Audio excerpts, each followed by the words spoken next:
Je crois qu'on est à l'heure, on va pouvoir démarrer. Alors bonjour et bienvenue à cet événement. Je suis ravie de vous accueillir aujourd'hui au nom bien sûr de l'Université de Genève et plus particulièrement du service égalité et diversité à cet événement longuement attendu. Enfin, une table ronde avec des spécialistes sur cette entrée des étudiantes dans l'alma mater il y a 150 ans. Alors, je vais faire une petite parenthèse de remerciements, car on touche presque à la fin de nos événements en partenariat avec le festival Histoire et Cité dans le cadre du 150e anniversaire de l'entrée des étudiantes à l'Université de Genève. Donc, je voulais remercier tout d'abord Brigitte Mantieri, qui a coordonné tous les événements en lien avec le 150e et le festival Histoire et Cité. Je voulais aussi remercier évidemment toute l'équipe du festival Histoire et Cité pour leur suivi, leur engagement, leur ouverture d'esprit, c'était très agréable. Et aussi toute l'équipe du service Égalité et Diversité qui a collaboré de près à l'organisation de tous ces événements. Je pense notamment au niveau de l'organisation de Olivia Hock qui a coordonné ces événements et de Sabrina Ruotolo pour la communication. Merci à toutes. Je crois que je peux laisser au féminin. Voilà. Donc, aujourd'hui, table ronde, si longtemps absente des bancs de l'Alma Mater. Une table ronde qui réunit des personnes clés afin d'éclairer et de questionner le contexte et les enjeux de 1872, et je n'en dirai pas plus. Je passe immédiatement la parole à la directrice de la division de la formation et des étudiants, Jasmine Champenois. Je te passe la parole. Où en est-on aujourd'hui, 150 ans plus tard? Merci.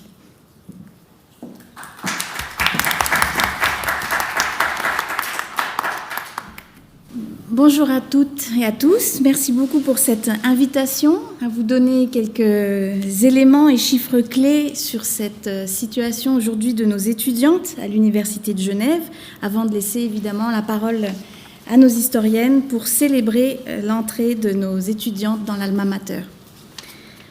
Aujourd'hui, l'Université de Genève, nous avons une majorité d'étudiantes. Et une large majorité, 63% de notre communauté estudiantine est composée d'étudiantes. C'est le taux le plus élevé des universités en Suisse. Je crois qu'on peut donc s'en réjouir et en être fier. C'est aussi le taux le plus élevé dans les pays européens, qui nous rapproche finalement du pays de l'Islande, qui est connu pour avoir le taux le plus élevé d'étudiantes dans ses universités. Peut-être donc célébrer aussi cet exploit de l'Université de Genève. C'est en 1984 que l'Université de Genève a commencé à immatriculer plus d'étudiantes que d'étudiants. Cela sans discontinuer depuis. Ça fait bien une dizaine d'années que la majorité de l'Université de Genève, 60%, sont des étudiantes. À titre d'information, les facultés les plus féminines sont la faculté de traduction et d'interprétation, 80% de leur communauté sont des étudiantes. La faculté de psychologie et des sciences de l'éducation, proche des 80%, et la faculté de droit. Et je pense que l'histoire nous donnera peut-être des éléments sur ces tendances. Je sais que les questions peuvent se poser sur les autres facultés, celles qui ont peut-être moins aujourd'hui et qui attendent plus de population féminine étudiante, sont les sciences qui ont aujourd'hui 43,6% d'étudiantes dans leur population. Médecine atteint 60%. Les femmes sont aujourd'hui, les étudiantes sont majoritaires en bachelor, ça c'est intéressant, en master aussi. Par contre, en doctorat, leur proportion baisse et on atteint environ 50%, ce qui en soi est néanmoins un beau résultat. Je voulais vous parler aussi des préoccupations finalement des étudiants et étudiantes d'aujourd'hui, avant de revenir pour célébrer leur entrée à l'université. Les préoccupations qu'on constate dans notre division, la formation et des étudiants, c'est d'autres formes d'inégalités, d'autres formes de barrières finalement à l'éducation. Aujourd'hui, on a environ 20% de notre population estudiantine considérée dans des situations financières précaires. Précaires, il s'agit véritablement de besoin de travailler pour vivre à côté de leurs études. On a également, et je sors encore des chiffres, j'espère que ça ne fait pas trop de chiffres, 70% de nos étudiants qui s'auto-évaluent en état de stress et donc dans des conditions de santé difficiles. C'est un chiffre qui nous alarme.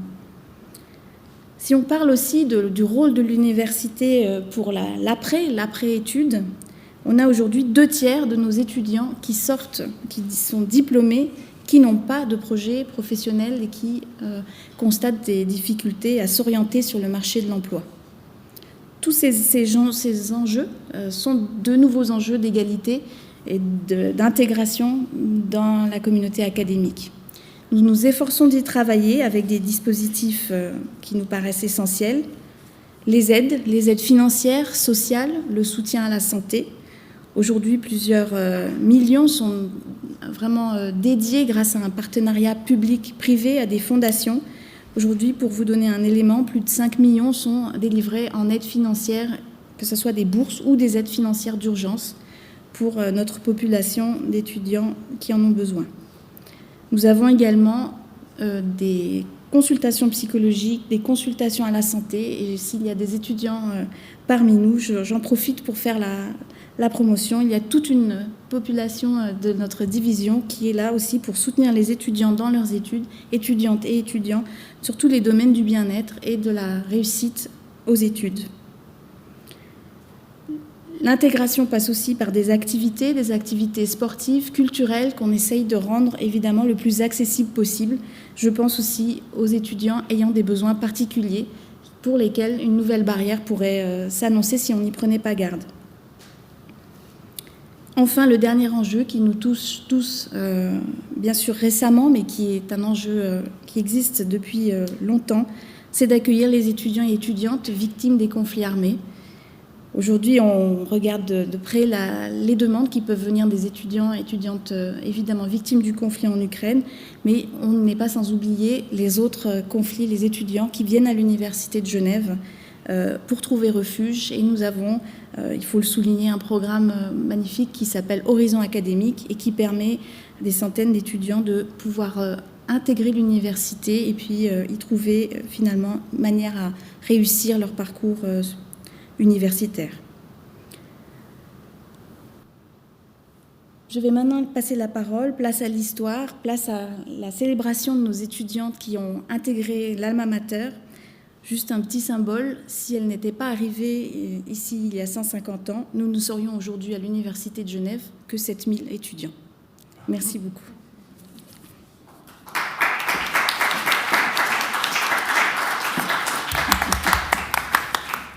Je garde le micro, effectivement. Je ne vais pas me présenter. C'est moi qui vais le faire. Merci Brigitte. Brigitte, où en est-on 150 ans plus tard?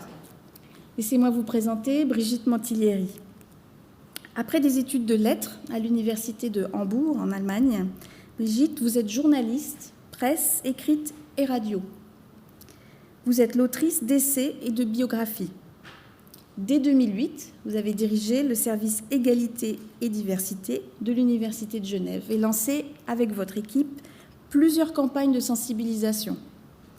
On peut rappeler en 2013 la campagne sur les stéréotypes, 2017 la campagne sur le sexisme et le harcèlement. Dans votre dernière publication, vous interrogez l'invisibilisation des femmes dans l'histoire genevoise. Vous êtes actuellement consultante et en charge de ce 150e anniversaire. Pourquoi cet engagement? Longue histoire. Merci Brigitte. Alors, en effet, qu'est-ce qui m'a poussée, alors que je pourrais être aux Bahamas, à m'engager pour la commémoration de ce 150e anniversaire de l'accès des femmes à l'Université de Genève? Plusieurs choses. Sans doute une conversation, voici plus de 2 ans, avec une chercheuse, Natalia Tikhonov, qui a évoqué cet anniversaire.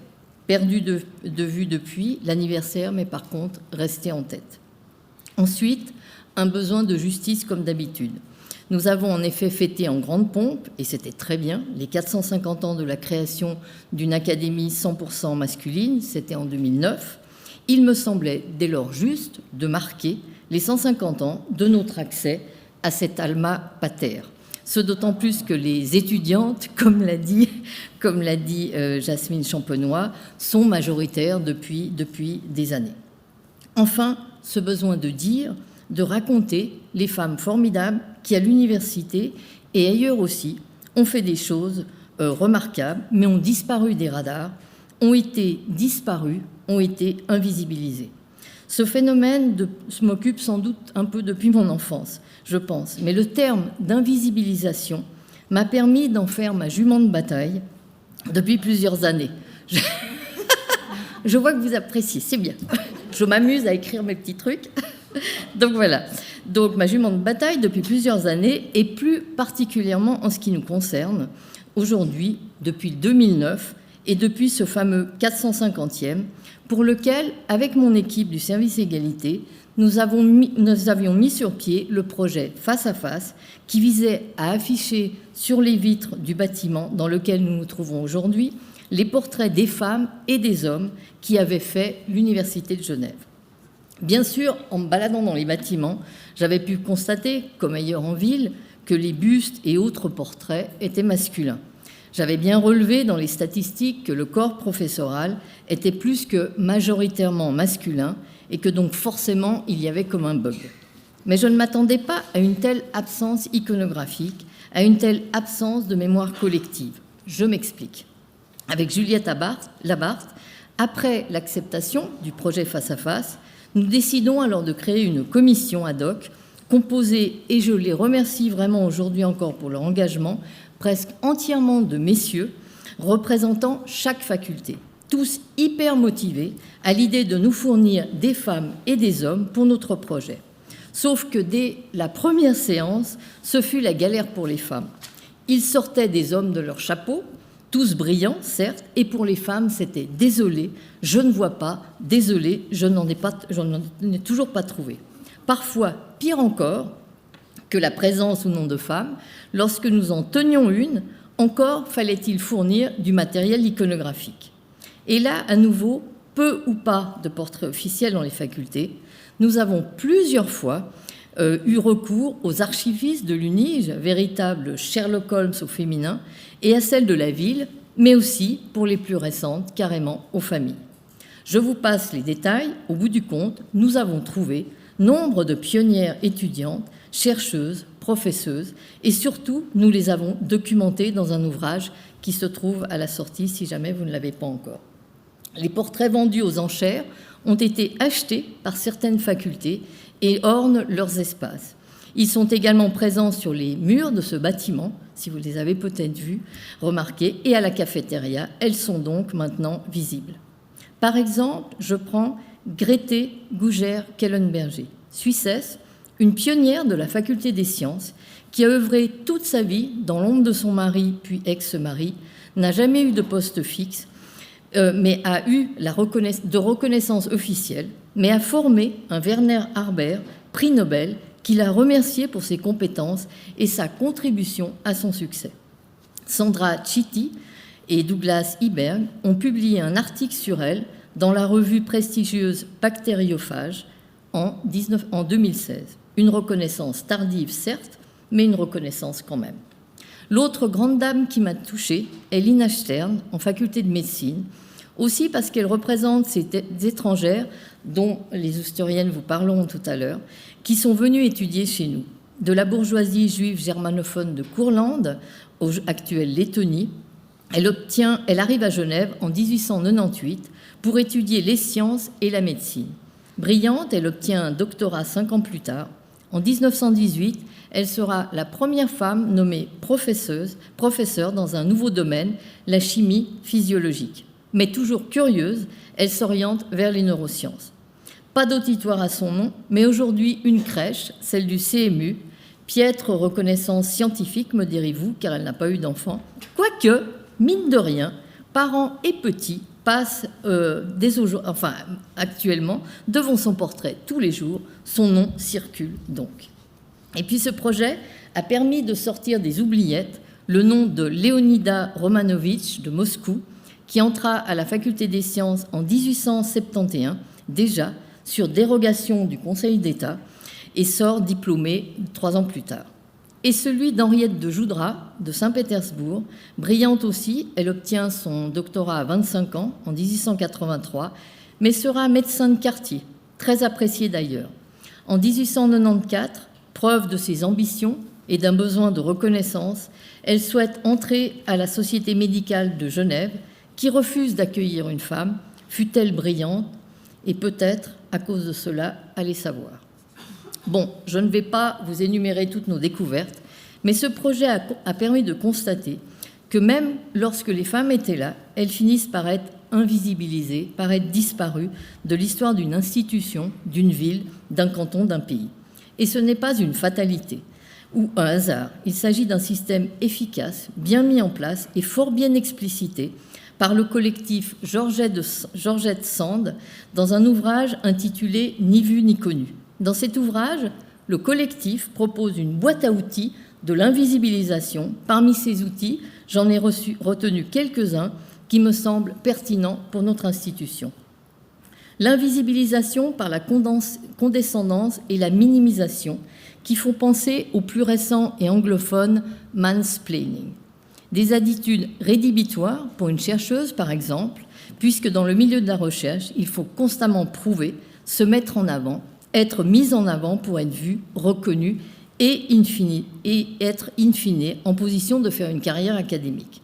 Rien de pire donc que de voir ses idées minimisées, voire reprises par ses pairs.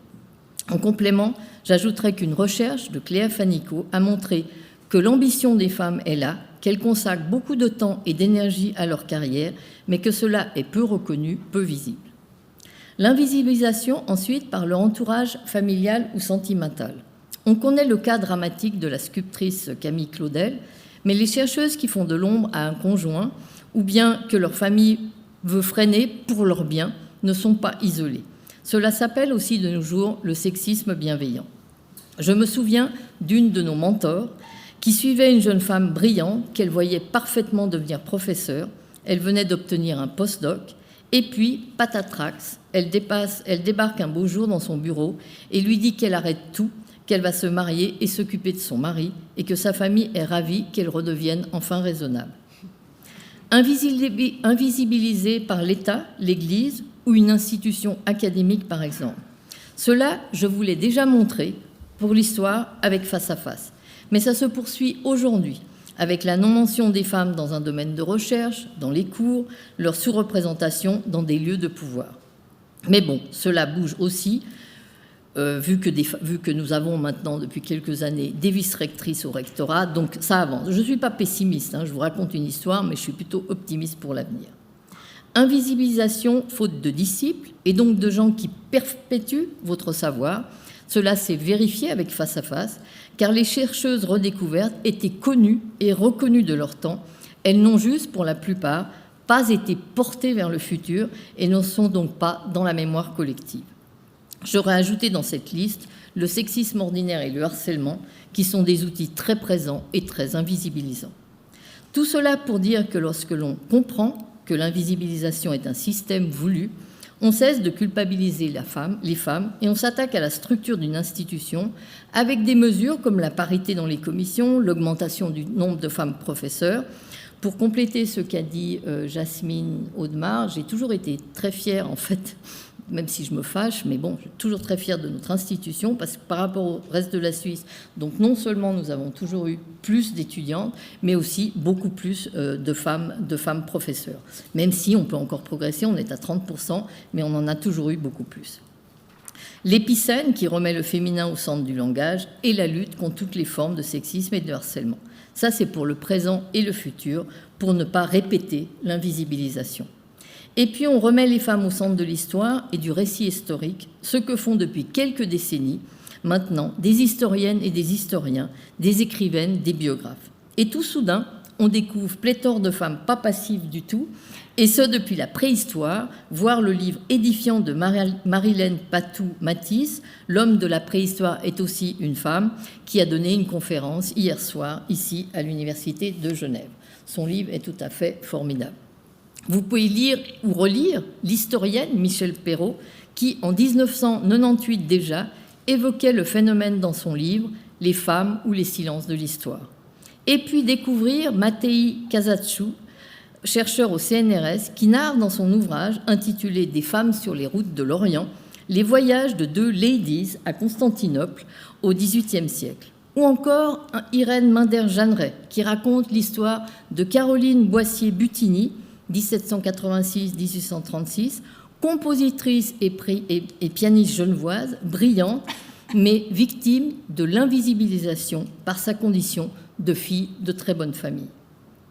En 2007, François Lapeyre raconte le roman des voyageuses françaises de 1800 à 1900. La même année, on découvre Alexandra Lapierre et Christelle Mouchard, la destinée de celles qui ont conquis le monde, les grandes aventurières 1950 à 1950. Lors de leur passionnante conférence, Bernard Lavallée et Aline Helg, historiens, ont bien montré mardi dernier que tant les esclaves que les Amérindiennes, doublement invisibilisées, ont été présentes tout au long de l'histoire des Amériques, ont résisté, se sont rebellées. Sonia Purnell dévoile dans son livre « La femme de l'ombre » l'incroyable histoire de l'américaine Virginia Hall, ennemie publique numéro 1 de la Gestapo en France, à l'époque aussi prestigieuse que Jean Moulin. Qui a entendu parler d'elle? Magnifique ouvrage également d'Anne Marx sur Viviane Mayer, révélée, sous-titre « Enquête sur une femme libre », l'histoire d'une remarquable photographe franco-américaine atypique dont le talent ne fut reconnu que par hasard grâce à un jeune artiste qui récupéra ses clichés mis en vente en vrac aux enchères. En 2016, on découvrait avec le livre, suivi d'un film, Les figures de l'ombre, par Margot Leach Shetterly. Elle révèle l'histoire inédite de ces mathématiciennes noires qui ont aidé les États-Unis à remporter la course spatiale et dont personne n'avait jamais parlé. Bref, je pourrais vous en énumérer encore beaucoup, mais ce qui m'importe aujourd'hui, c'est que sur la base de tout cela, les femmes ne soient plus jamais invisibilisées et que chacune d'entre vous se fasse une petite liste de femmes formidables, remarquables, compétentes, à sortir à toutes les occasions, surtout quand vous dit il n'y a jamais eu de femme peintre célèbre, il n'y a jamais eu de philosophe, etc., etc. Vous avez votre liste et vous les nommez. Enfin, qu'elles servent... Mais oui, c'est comme ça qu'on transforme le monde. Hein. Enfin, qu'elles servent de modèle pour les jeunes, garçons et filles, afin de permettre au monde d'être plus équilibré en termes de représentation. Maintenant, avant de leur passer la parole, je sais qu'elles vont m'en vouloir, je voulais rendre hommage aux 3 historiennes qui m'accompagnent depuis des mois dans cette aventure du 150e. Il y en a même une 4e... Corinna Macher, qui dirige le festival, entre autres, toujours disponible, enthousiaste et très, très compétente. J'ai appris une foule de choses avec elles, et elles ont toute mon admiration. Je le dis exprès, car une chose que j'ai souvent entendue, même si à demi-mot, c'était le manque d'encouragement, le manque de remerciements dit haut et fort, le manque de vraie reconnaissance institutionnelle, un peu comme si nous, les femmes, nous devions déjà être très contentes d'avoir un job. Alors, je vous demande de les applaudir. Vous verrez, elles vont vous épater.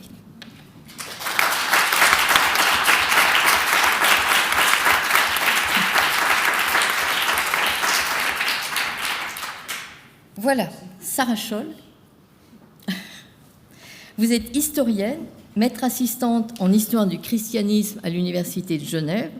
Vous êtes spécialiste des mutations de la culture européenne à l'époque contemporaine, avec un accent sur la Suisse romande et les questions religieuses.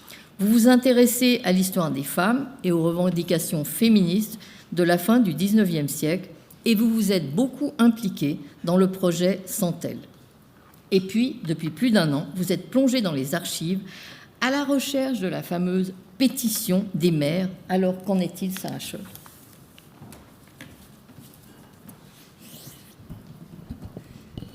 Merci Brigitte. Merci à vous d'être là pour à la fois cette table ronde de réflexion et cet événement. Alors la pétition dont vient de parler Brigitte, qu'est-ce que cette pétition ? C'est ce texte en fait qui amène les femmes sur les bancs de l'université, ou du moins, on verra que c'est plus compliqué que ça, mais qui ouvre l'université aux femmes, la possibilité en fait pour elles de venir faire des études universitaires. C'est un texte de 1872 que voici. Que dit cette pétition ? Messieurs, considérant que l'instruction supérieure devient de plus en plus une nécessité indispensable à la femme pour gagner honorablement sa vie ou pour remplir avec intelligence ses devoirs d'épouse et de mère. Considérant que plusieurs universités en Amérique, en Europe et notamment à Zurich, ont admis depuis des années et avec succès les femmes dans leur sein, et qu'il est de l'honneur de Genève de prendre aussi une telle mesure.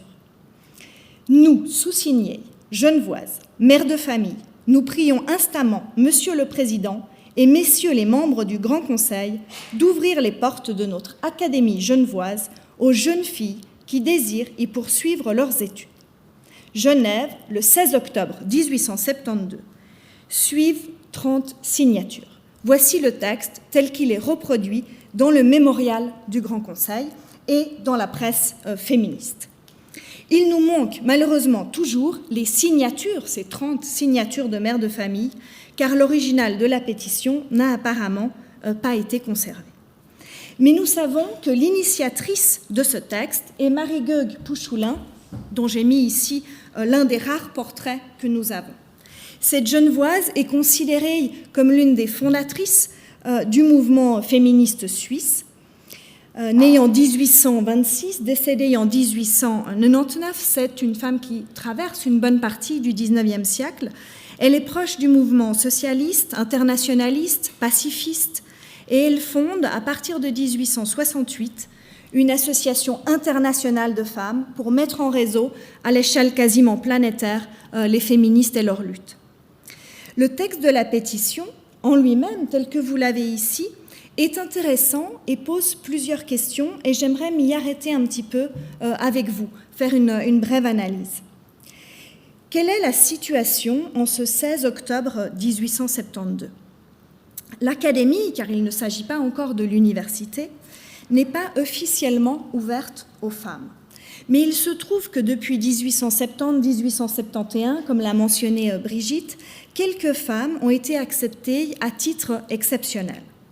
La pétition demande un véritable changement législatif et elle le demande dans un cadre très spécifique qui est la rediscussion d'une nouvelle loi ou la discussion d'une nouvelle loi sur l'instruction publique qui occupe le Grand Conseil, donc le Parlement genevois, durant toute l'année 1872 et qui, arrivé en ce 16 octobre, est à bout touchant. C'est cette loi d'ailleurs qui va transformer l'Académie en l'université moderne que nous connaissons aujourd'hui.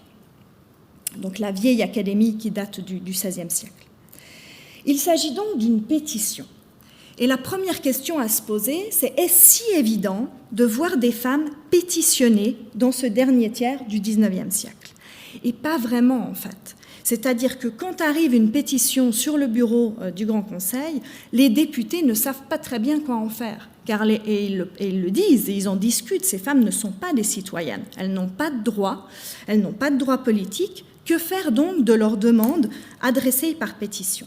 Finalement, un peu plus tôt dans cette année 1872, une autre pétition est reçue. Donc les députés prennent la décision de recevoir cette pétition de femmes.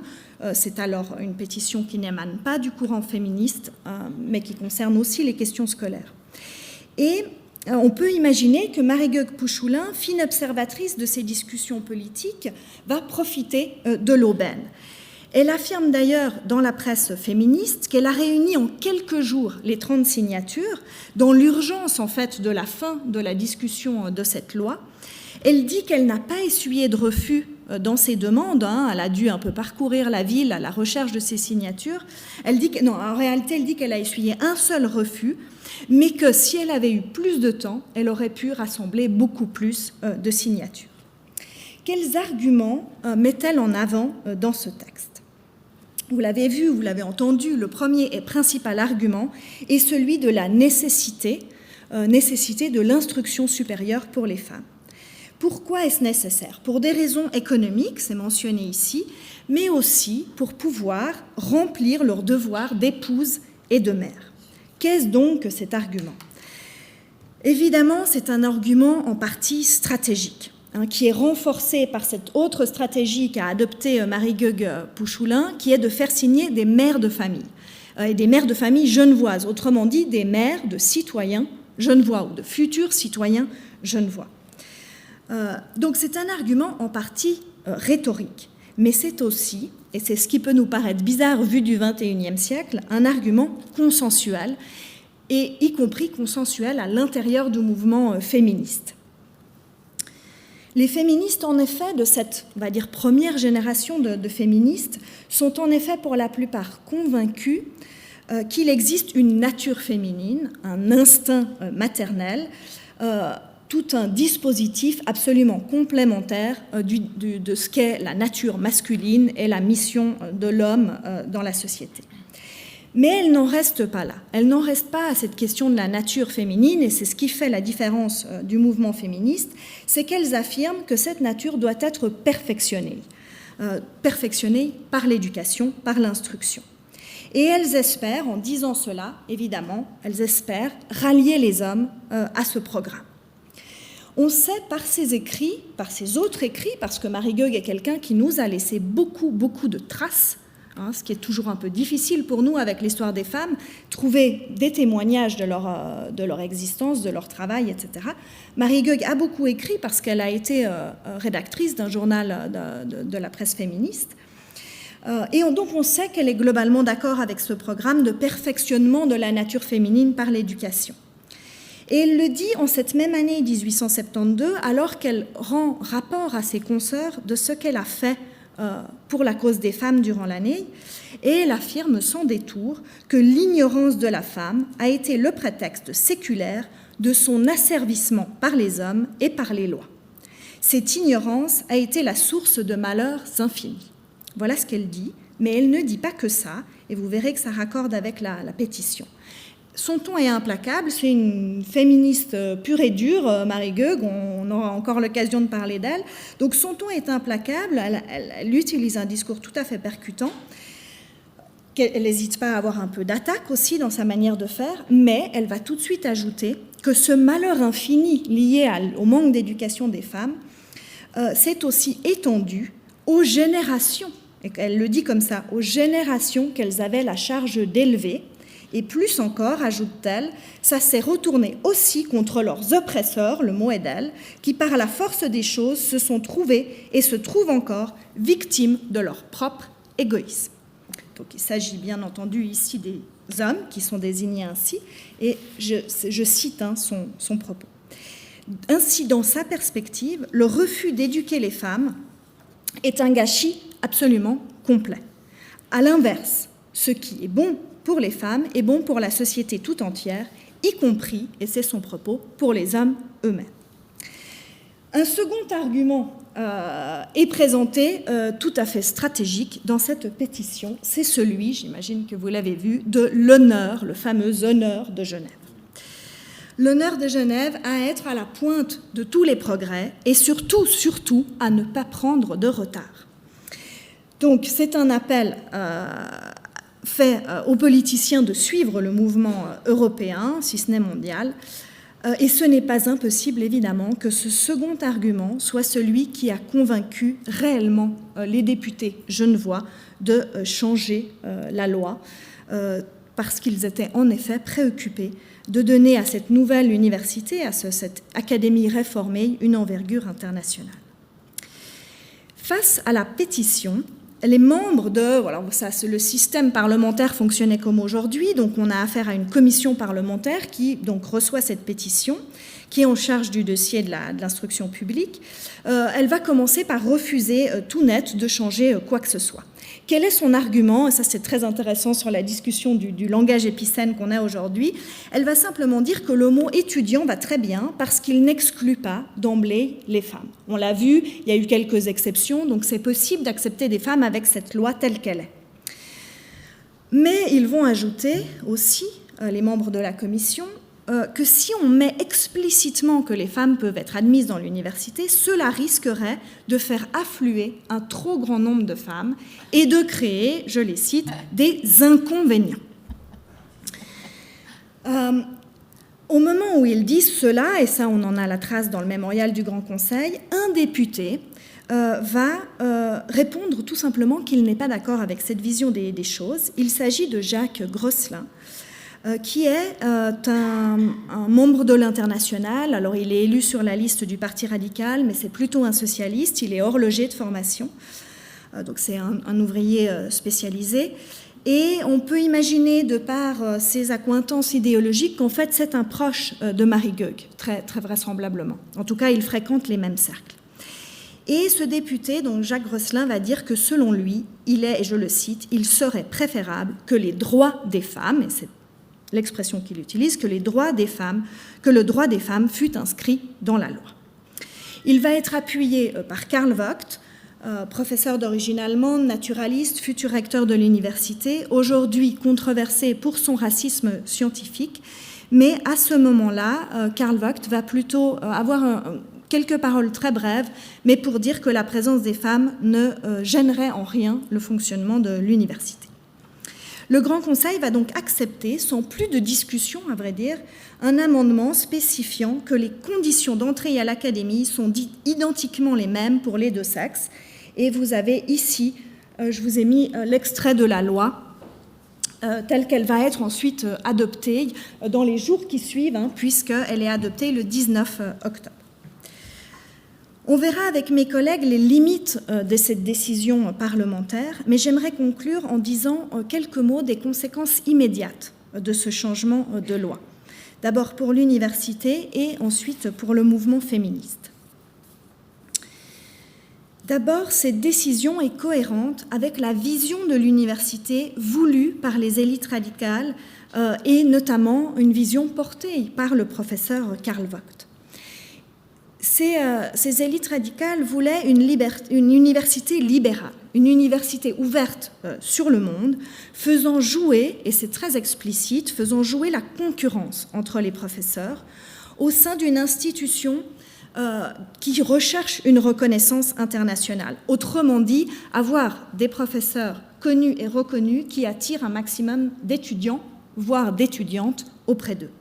Il faut savoir que les professeurs recevaient un écolage, donc une partie d'un financement, de l'argent, directement par les étudiants qui fréquentaient leurs cours. Les étudiants ou les étudiantes qui fréquentaient leurs cours. Donc on voit ici une motivation peut-être un peu plus pécuniaire et moins idéologique qu'on pourrait imaginer. De plus, cette idée d'égalité de traitement, à partir du moment où la loi est adoptée, va être utilisée très rapidement par l'Université de Genève comme argument publicitaire. Avec des débuts relativement modestes, puisqu'il y a 14 femmes inscrites en 1880, dont une seule Suissesse, mais dès 1900, les femmes sont juste un peu moins de la moitié du contingent étranger. Donc parmi les étrangères qui arrivent à Genève, il y a un nombre très conséquent de femmes. En 1909 et 1910, il y a près de 40% d'étudiantes à l'université, alors qu'à la même période, elles sont 3 à 10% en France ou en Italie. Autrement dit, cette affaire-là est un succès de faire venir à Genève des étrangères pour étudier sur les bancs de l'université. On verra tout à l'heure qu'on a des parallèles à faire avec Zurich et l'arrivée des étudiantes russes. Je vous avais dit aussi quelque chose des conséquences sur le féminisme. Même si nous pouvons voir que cette loi de 1872 est aussi motivée pour des raisons matérielles, voire d'opportunisme, il n'empêche que le mouvement féministe suisse considère que l'admission des femmes dans les universités est un succès. Il fait partie des progrès rapides, le mot est tiré de la presse féministe, des progrès rapides obtenus dans le cadre de la lutte féministe. Progrès rapides qui ont lieu, selon elle, en Suisse et que l'on trouve listés comme des sortes de listes de succès dans la presse féministe, avec par exemple, dans les mêmes années, les salaires égaux dans les postes ou la mise en place d'écoles moyennes pour les filles. De plus, Marie Goegg, ainsi que la presse féministe en général, va rester attentive à la question des universitaires dans les années qui suivent, mais aussi, plus généralement, de la question des études, on y reviendra tout à l'heure. En 1873, Marie Goegg se préoccupe du fait que les étudiants, spécialement les étudiants de Zurich, cherchent à discréditer les étudiantes en les accusant de créer le trouble et d'avoir des mauvaises mœurs, etc. etc. Et Marie Goegg répond à ça, non seulement que c'est faux dans les faits, mais en plus, et je vais terminer en la citant, elle en profite pour avoir une attaque contre le monopole masculin du savoir. Je vous la cite et je termine avec ça. Habitués à se considérer comme les seuls représentants de la science depuis des siècles, les hommes croient qu'ils abdiquent en partageant.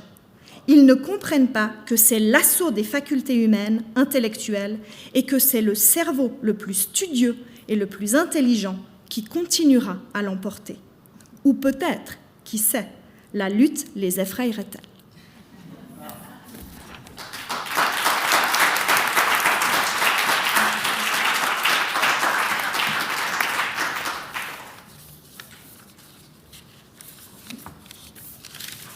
Merci beaucoup, Sarah. C'est marrant, comme elle est moderne, cette histoire du cerveau, alors qu'on voit de plus en plus maintenant de recherches qui montrent qu'il n'y a pas de différence entre le cerveau masculin et féminin. Elle était déjà là, elle. Voilà.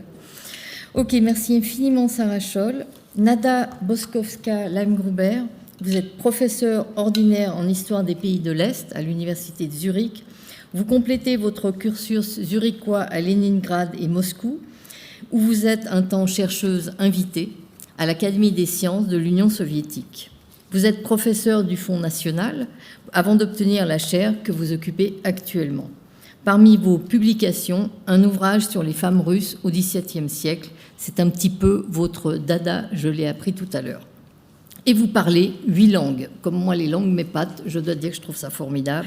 L'allemand, le macédonien, le russe, le serbo-croate, l'anglais, le français. Mais rassurez-vous, la conférence, elle nous fait l'honneur d'ailleurs de la faire en français aujourd'hui. Cela posé, Nada Boskowska, vous êtes avec nous aujourd'hui pour nous parler de ces pionnières à Zurich et de Nadezhda Suslova.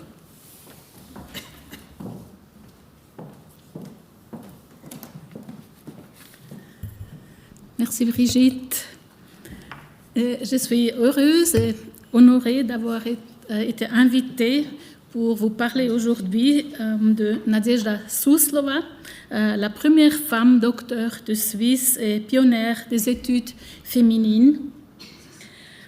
En décembre 1867, la Russe Nadezhda Suslova était la première femme à obtenir son doctorat à l'université de Zurich, ouvrant ainsi la porte aux études féminines. Et je suis fière d'avoir initié la commémoration de cet événement et de Nadezhda Suslova en novembre 2017.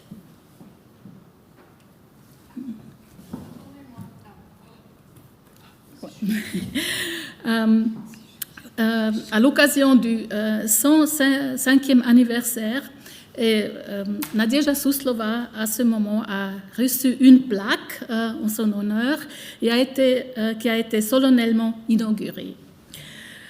En plus, à Zurich, nous avons maintenant une bourse postdoc nommée après Nadezhda Suslova.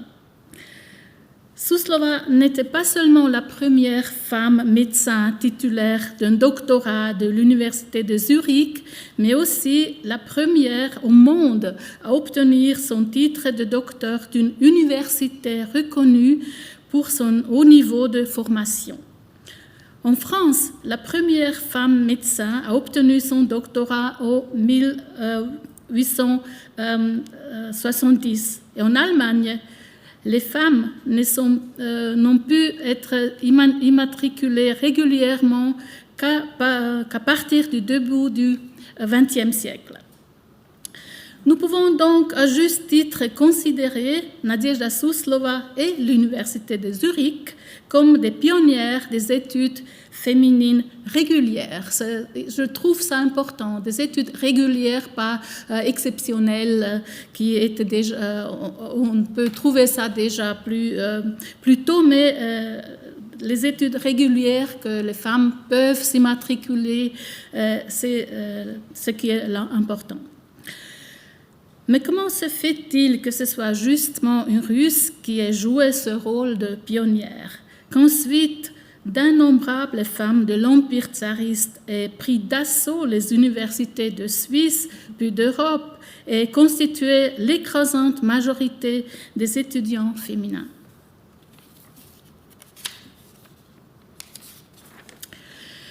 Cette puissance féminine trouvait d'une part ses racines dans la situation juridique traditionnellement favorable des femmes en Russie. Ça vous étonne peut-être, mais c'est vrai. Et d'autre part, c'était par les résultats des changements sociaux à partir du milieu du XIXe siècle en Russie. Sous le règne d'Alexandre II, des réformes de grande envergure ont été introduites dans les années 1860. Certes, le système politique n'a pas changé. La Russie est restée une autocratie dans laquelle le tsar était nominalement le seul souverain. Mais la vie intellectuelle est devenue beaucoup plus libre qu'auparavant et des développements ont été introduits dans de nombreux domaines, apportant une grande dynamique à la société. Le mouvement de femmes doit être considéré comme faisant partie de ce courant intellectuel. Il a débuté en Russie dès la fin des années 1850 et a obtenu des succès considérables dans le domaine de l'éducation, par exemple. Une étape décisive a été la transformation des écoles des filles existantes en progymnase et en lycée en 1870. Le nombre d'élèves féminines a ensuite rapidement augmenté, comme vous pouvez voir sur cette diapositive.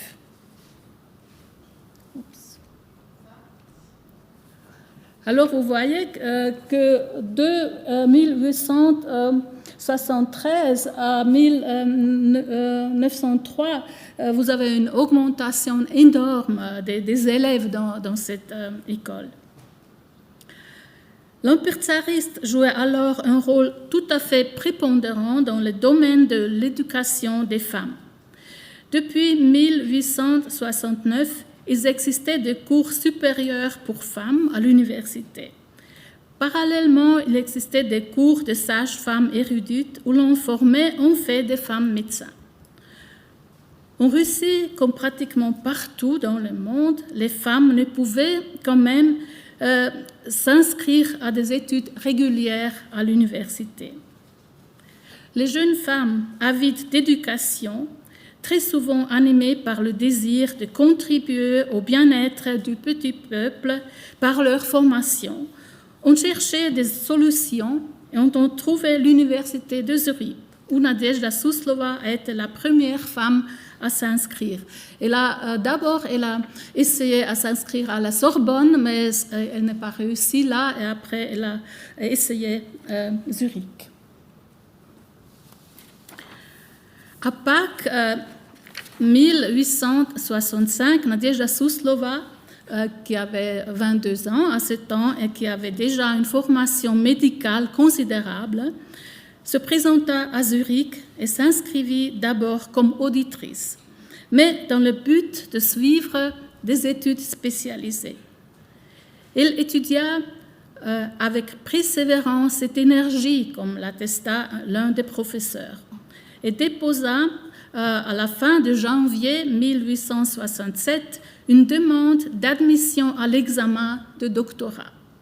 Pour cela, elle devait toutefois être régulièrement immatriculée.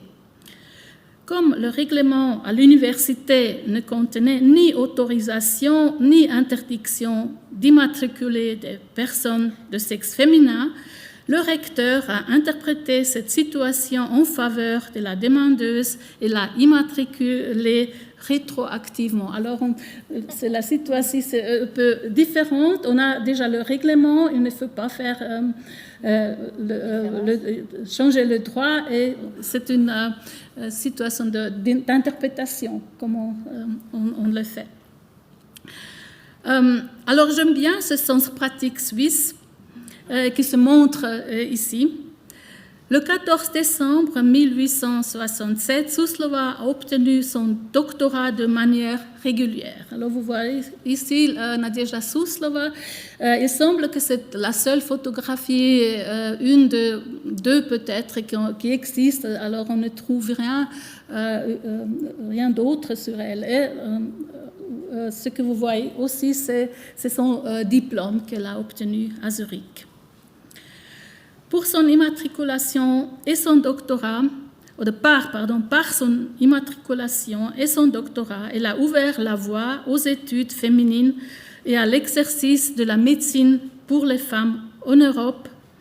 L'Université de Zurich et les autres universités suisses qui ont rapidement suivi Zurich dans l'admission des femmes, on a vu maintenant, c'était Genève, mais c'était Berne aussi, Bâle était une exception, Bâle il durait plus longtemps, et beaucoup de femmes sont venues de l'Empire tsariste et les universités suisses sont devenues par la suite des bastions des études féminines, comme la prouvent de manière impressionnante les chiffres suivants.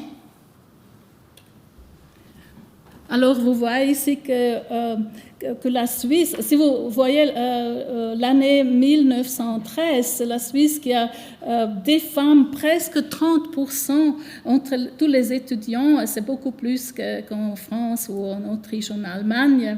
Et aussi, si vous regardez combien des étudiants il y avait en Suisse par 10 000 habitants en 1913, la Suisse est aussi dans la première place. Alors,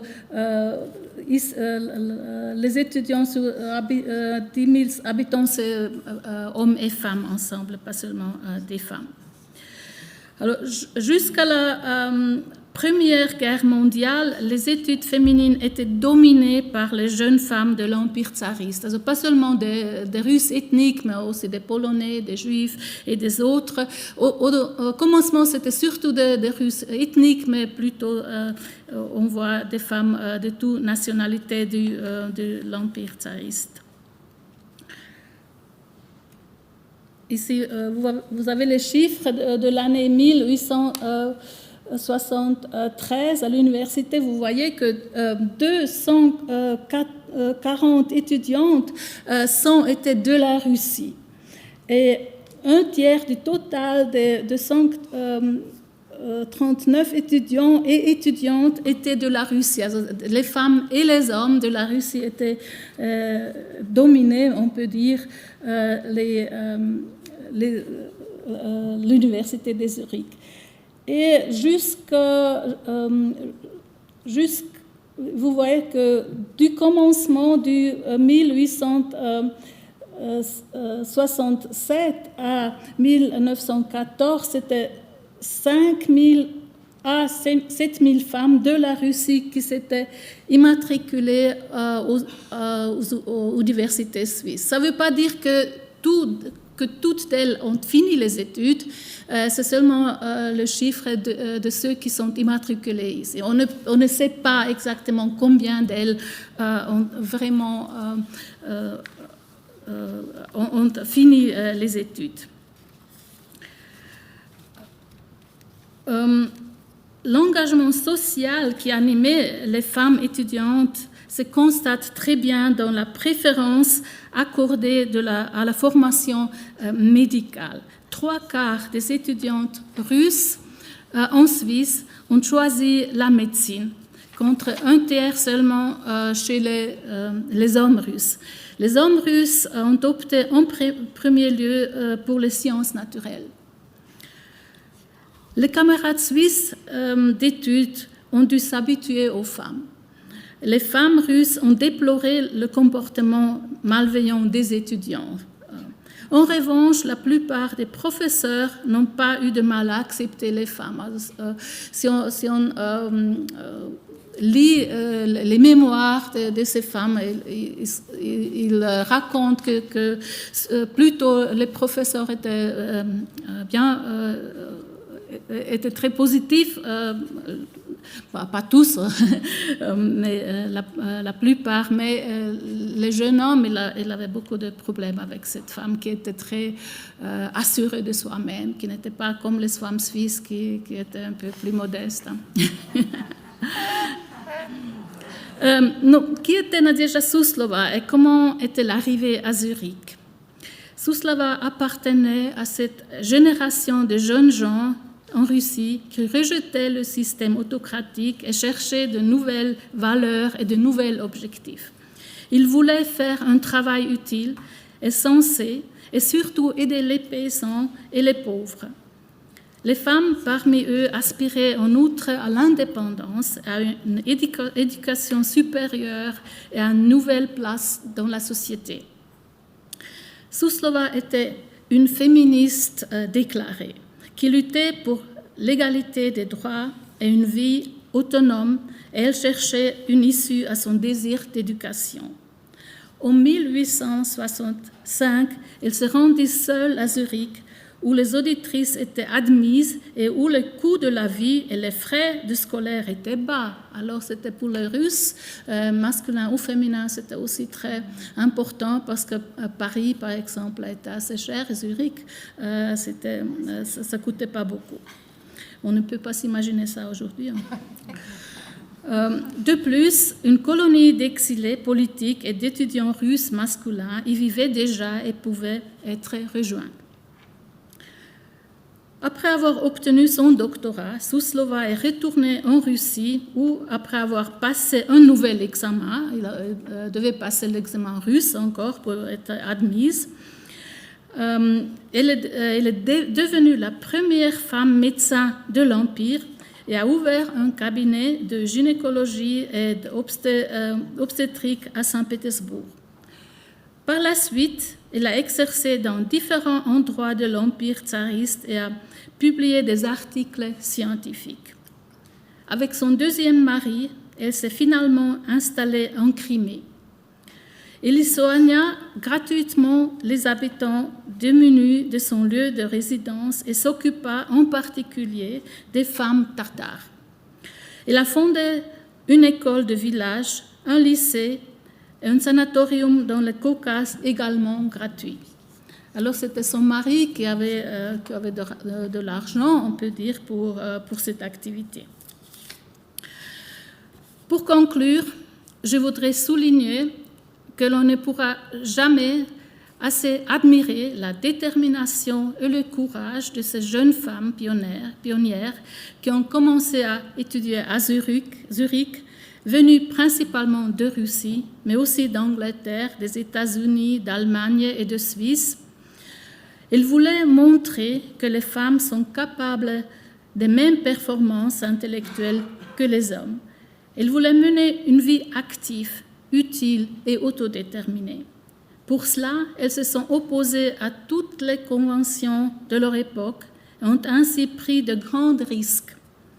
Marie Vögtlin, mariée plus tard Marie Heim-Vögtlin, la première femme médecin suisse, a décrit avec justesse un autre grand fardeau de première étudiante lorsqu'elle a dit elle-même: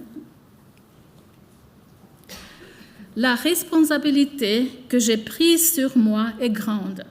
Je sens que je suis là au nom de tout mon sexe et que si je fais mal mon chemin, cela peut devenir une malédiction pour tout mon sexe. Les pionnières de l'université de Zurich et des autres universités suisses ont bien fait les choses et ont ouvert la porte de l'enseignement supérieur à nous, les femmes. Je vous remercie de votre attention.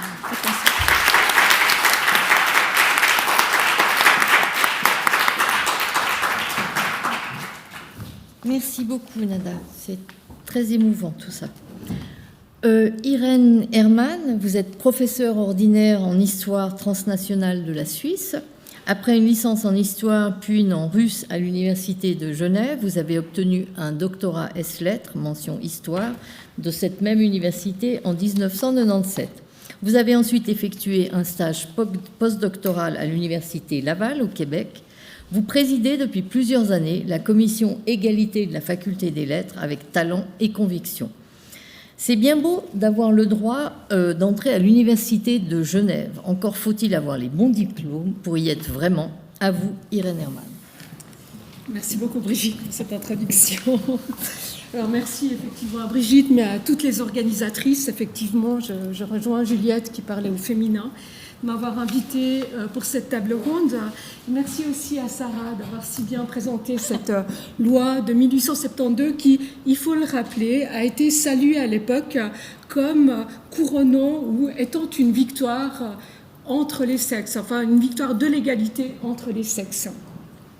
Mais ce qu'on ignore souvent, c'est qu'il faudra attendre 50 ans, soit le 17 juin 1922, pour que les Genevoises puissent suivre un parcours scolaire leur permettant d'obtenir directement une maturité latine, on disait maturité réelle à l'époque, ouvrant les portes à toutes les facultés, sauf la faculté de théologie.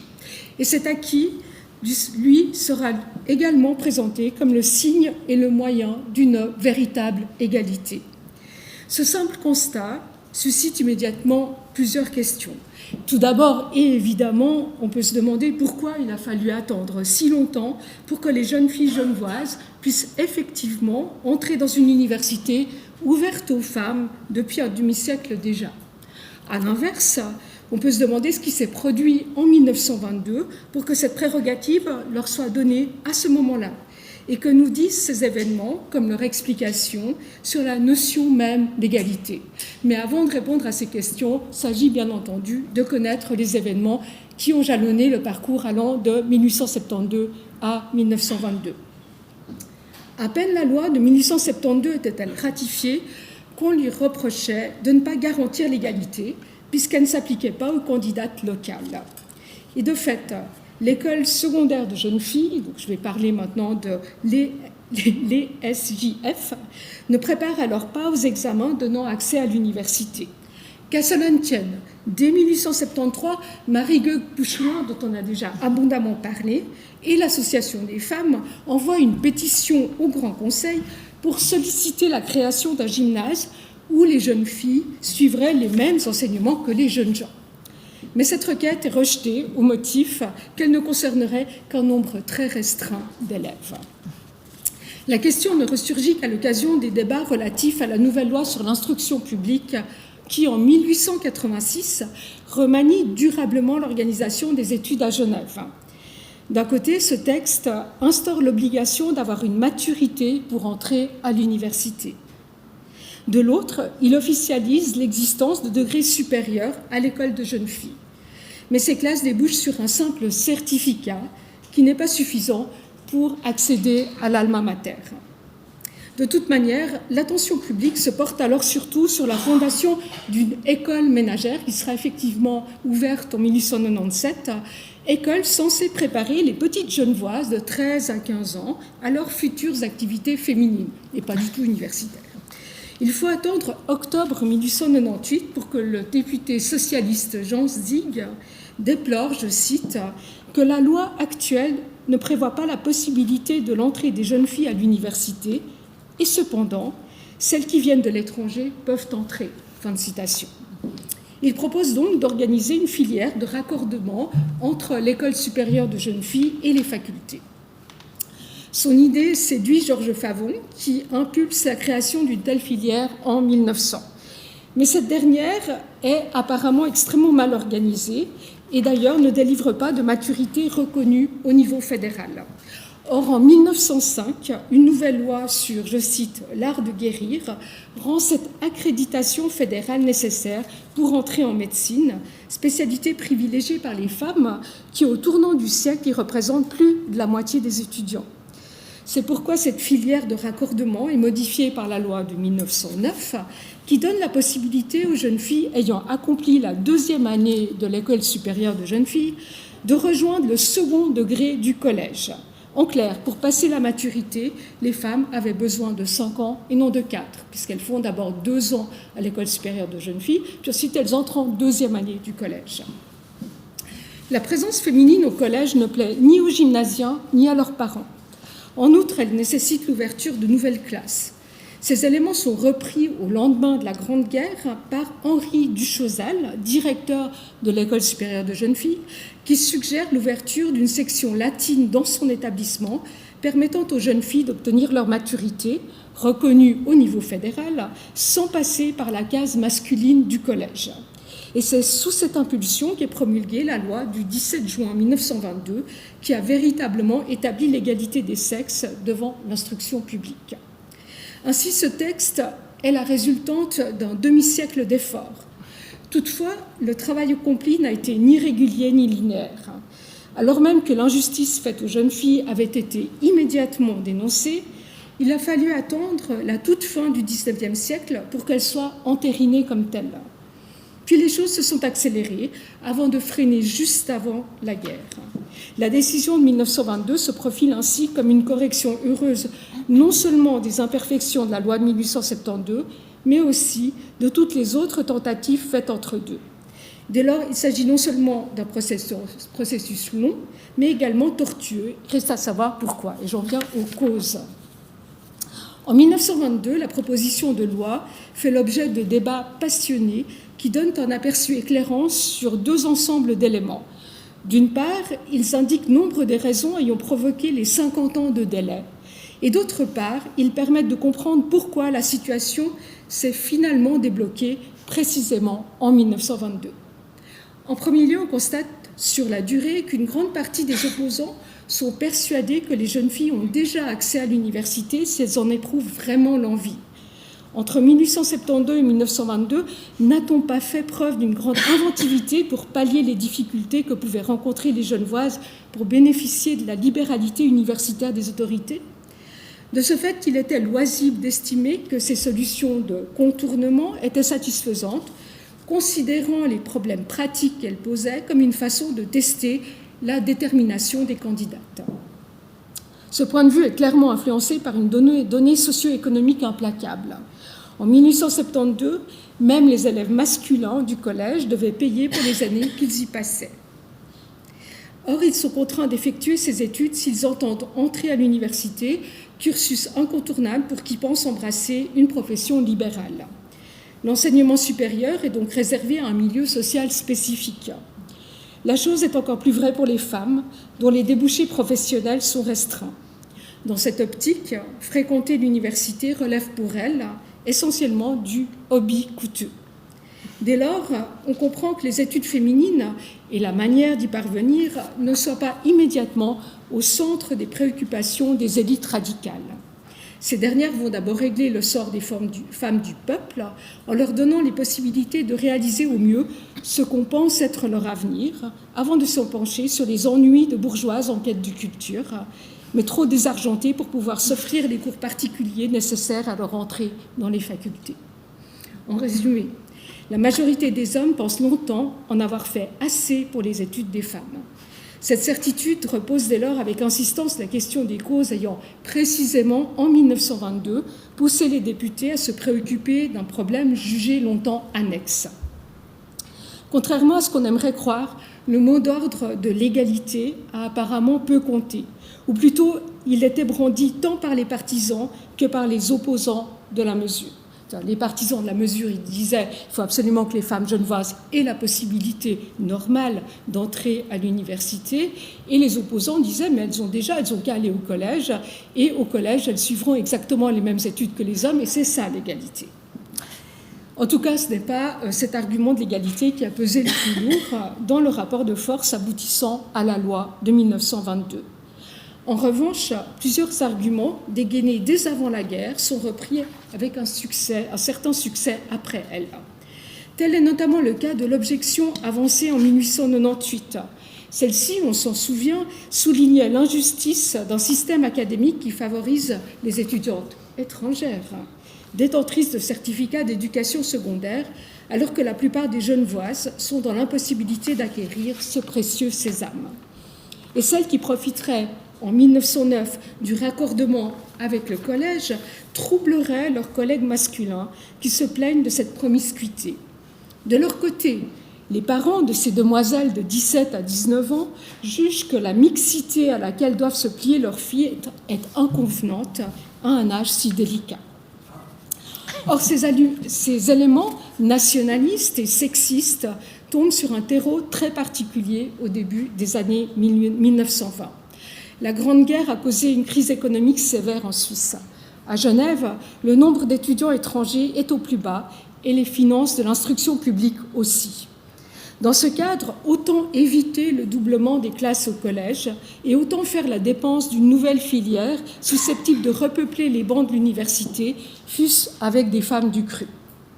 Ainsi, contrairement aux attentes, l'égalité atteinte en 1922 n'est pas vraiment le fruit de pressions croissantes pour plus de justice.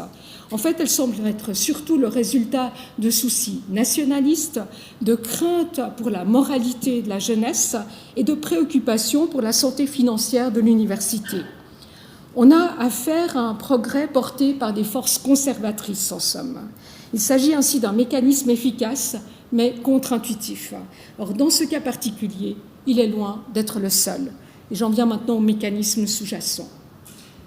Au-delà des faits et de leurs causes immédiates, ces 50 années d'histoire trahissent des logiques qui dépassent le simple cas de l'accès des Genevoises à l'université. En voici 3, présentés en suivant l'ordre chronologique et en élargissant progressivement la focale, soit en exposant tout d'abord des mécanismes historiques cantonaux, puis des mécanismes anthropologiques, c'est-à-dire relatifs au comportement humain, et enfin des processus historiens portant donc sur la manière de comprendre les événements du passé plus que sur la façon dont ils se sont effectivement déroulés. Sur le plan des événements tout d'abord, la lenteur des améliorations apportées à la loi de 1872 trahit un mécanisme typique de l'histoire de Genève et que Sarah a déjà relevé. De fait, les autorités transforment immédiatement l'admission des femmes en argument publicitaire majeur, afin de donner l'impression d'une ville en phase avec la réputation de modernité qu'elle aime à s'attribuer. Mais l'Université de Genève, on le sait notamment grâce à Nada, merci, n'est pas la première à avoir ouvert ses portes aux femmes. Dès lors, cette réclame officielle genevoise laisse percevoir l'importance cruciale de l'étranger dans l'agenda cantonal. Tout d'abord, il s'agit de se positionner en tête dans une concurrence économique farouche au niveau de l'enseignement supérieur.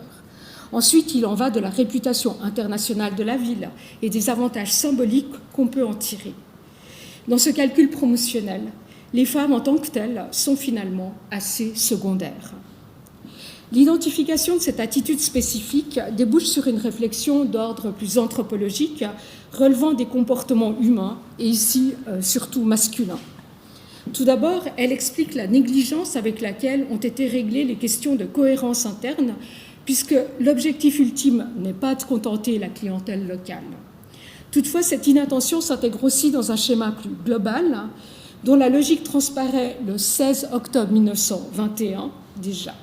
À cette date, les électeurs du canton, donc évidemment tous des hommes, ont refusé l'introduction du suffrage féminin alors que la mesure était soutenue par la gauche, par l'Église protestante et par les libéraux.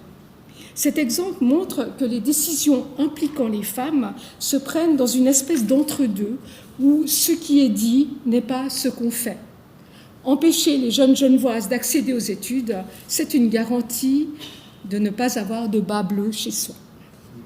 Dans ce contexte sociétal, ce n'est pas un hasard si la création d'une filière latine féminine n'a été décidée qu'à partir du moment où cette nouveauté permettait d'atténuer d'autres craintes plus ouvertement conservatrices. On se souvient que l'égalité de 1922 n'est obtenue qu'après la mise en avant d'arguments nationalistes, puis sexistes et enfin financiers.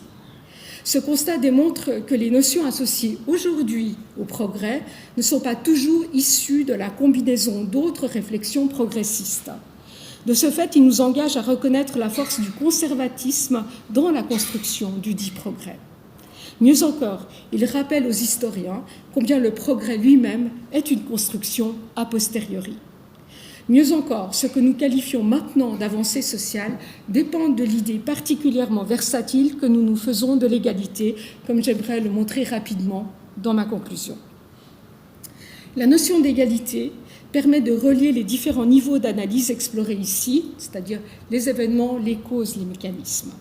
Ce beau concept d'égalité a été brandi, comme je l'ai dit en introduction, tant en 1872 qu'en 1922. Et tant en 1872 qu'en 1922, personne n'aurait songé à mettre ce cri de victoire en doute. Il y a là une contradiction révélatrice. Alors même qu'on serait tenté de considérer l'égalité comme un statut fixe, elle se révèle mouvante plurielle et fractale. Tout d'abord, elle se présente comme un but s'éloignant constamment dans le temps, un but qui s'écarte quand on s'en rapproche. D'ailleurs, Marie Gueux-Pouchoulin, toujours elle, après avoir crié victoire en 1872, a immédiatement demandé la création d'un gymnase féminin pour obtenir plus d'égalité. La nature insaisissable de l'égalité souligne son caractère relatif.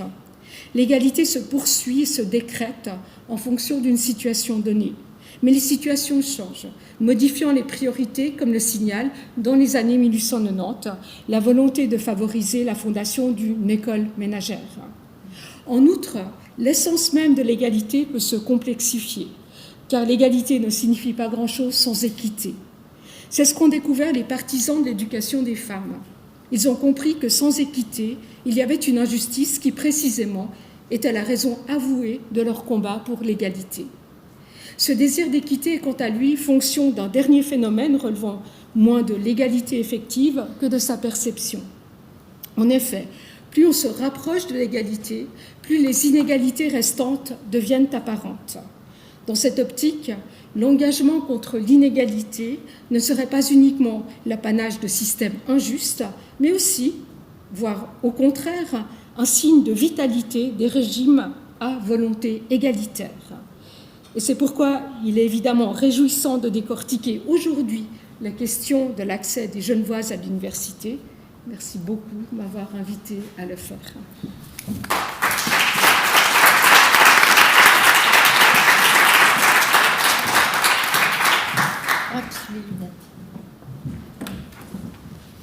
Ça fait tout petit. Oui. Voilà. Merci infiniment, Irène. Alors, j'aurais peut-être trois questions comme ça que je vous pose avant de vous passer la parole pour quelques questions aussi. Est-ce qu'on peut dire quelque part, est-ce qu'on peut demander quelque part pourquoi si tard? Et puis, quelle est la trace laissée par ces pionnières? Et puis, pourquoi aussi les pionnières étaient-elles d'abord en sciences et en médecine? Et puis plus par la suite, puisqu'on sait maintenant que dans la faculté de médecine, bon, il y a une majorité de jeunes filles depuis quelques années, mais en faculté des sciences, c'est loin d'être le cas. Vous répondez en vrac? Je vais peut-être prendre la première question. Pourquoi si tard? En fait, on l'a vu grâce à NADA, c'est pas tard. En comparaison internationale, c'est pas tard. C'est même plutôt précoce. En revanche, je ne vais pas revenir sur ce que je viens de dire. Ce qui est tardif, c'est la possibilité effective pour les Genevoises de pouvoir en profiter. Mais franchement, c'est pas tard. Oui, et c'est réjouissant parce que c'est vrai que nous, on a toujours accroché sur notre tête l'histoire du droit de vote qu'on a eu si tard. Alors, on a vraiment une image tout le temps de ringardise, alors qu'on voit avec ça que c'est pas du tout le cas pour x, y raison, comme vous l'avez très bien montré toutes. Qui veut répondre? Oui, peut-être sur la question pourquoi la médecine. Il y avait dans ce temps, il y avait en Russie une toute évolution, beaucoup de jeunes gens qui voulaient aider le peuple. Il y avait même il se nommait populiste, peut-être, je ne sais pas comment ça traduire en français, narodniki, les gens qui veulent aider le peuple. Non, ça vient du peuple.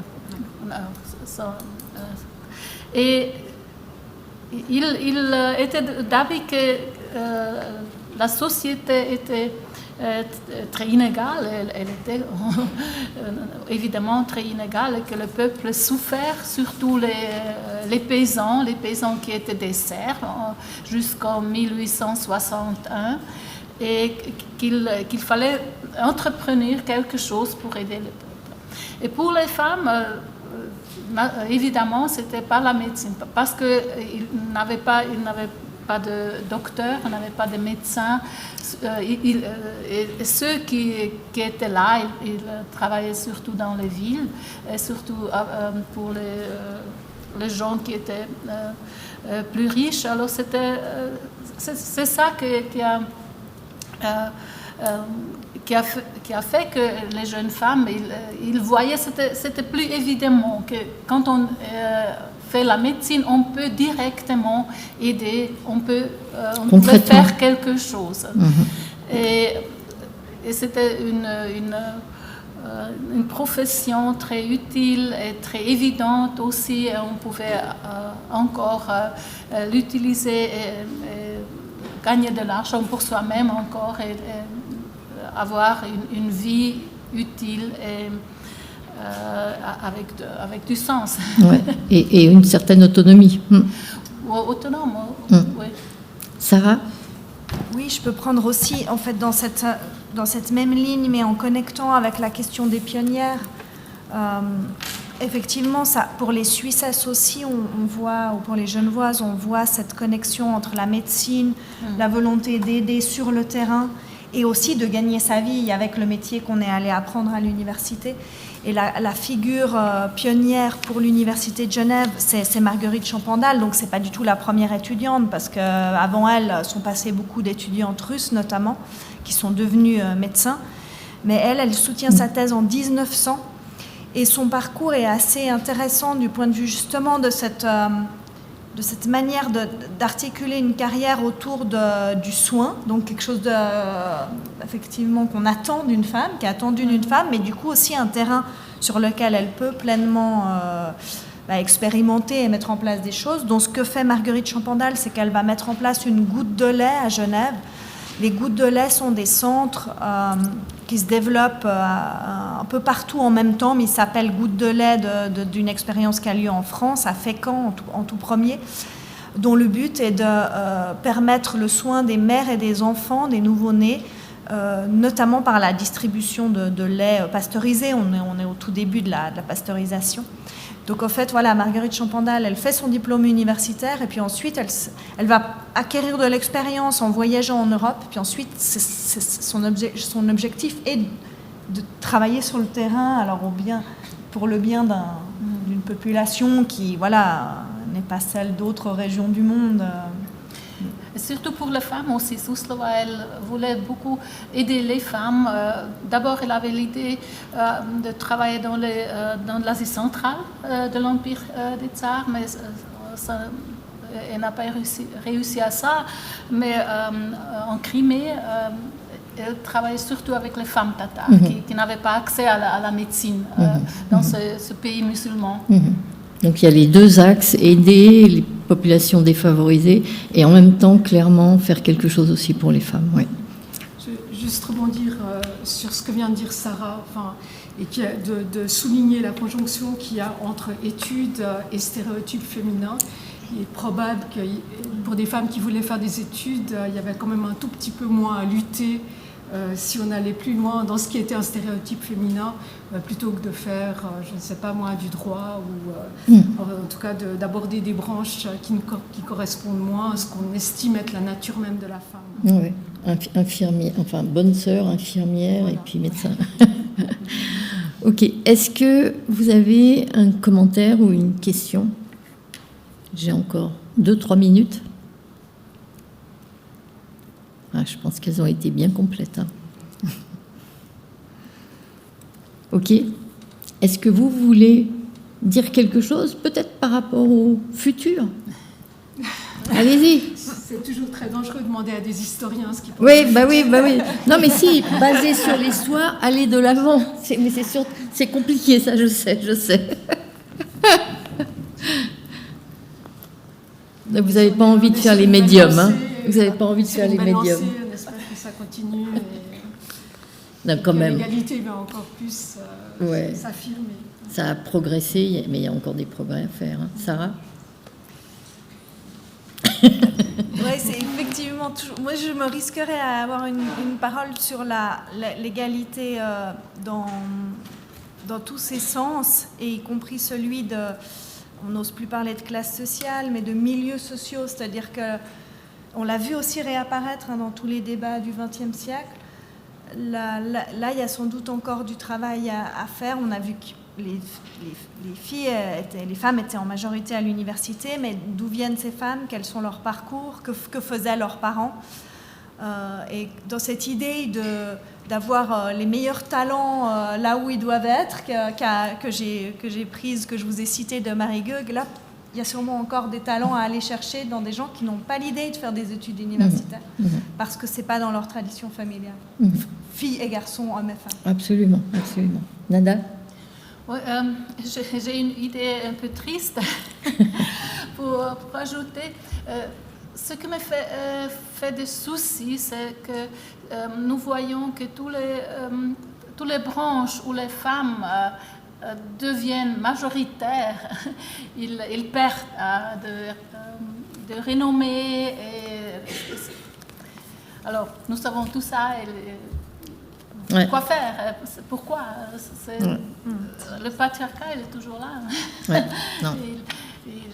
On ne sait pas comment ça s'est dirigé, pourquoi et comment on peut changer, mais c'est le fait. Oui, il y a encore du travail en termes d'égalité en général et en particulier. Moi, je vais conclure avec une petite anecdote pour en finir avec l'invisibilisation. Je me souviens, lors d'une séance voici plusieurs années, alors que l'institution cherchait un nom pour le nouveau bâtiment Karl Vogt, j'avais proposé que, bien sûr, c'était le boulevard Karl Vogt, mais j'avais proposé de le nommer au nom de celle dont on a beaucoup parlé et qui était donc contemporaine de Karl Vogt, et de l'appeler tout simplement le bâtiment Marie-Gueug-Pouchoulin. Je crois que, je ne sais même pas si on a entendu, en tout cas, personne n'a répondu, et l'idée n'a pas été retenue. Et quelque part, je m'amuse un peu aujourd'hui, parce que Karl Vogt, non, alors moi, Karl Vogt, je l'aime bien, parce qu'il a permis aux femmes d'entrer. Donc il ne faut pas déboulonner comme ça. Mais bon, il avait alors une vision du monde et des différences entre les êtres humains qui était une catastrophe, mais c'était un petit peu de son époque. Alors je me dis qu'au fond, si on avait donné le nom de... on ne serait pas en train de réfléchir maintenant à comment débaptiser le bâtiment. Mais voilà. Donc je vous souhaite une belle suite de journée. N'oubliez pas que demain, il y a encore une conférence dans le cadre du 150e qui sera donnée par la professeure Corinna Macher. Donc demain, 12h30, U300 sur l'émancipation des femmes en Russie. Voilà. Mais 14h30. Mais je redis 12h30. 14h30. 14h30. Hein? OK. Merci beaucoup. Belle suite. J'espère que vous partez avec plein d'idées dans ta tête.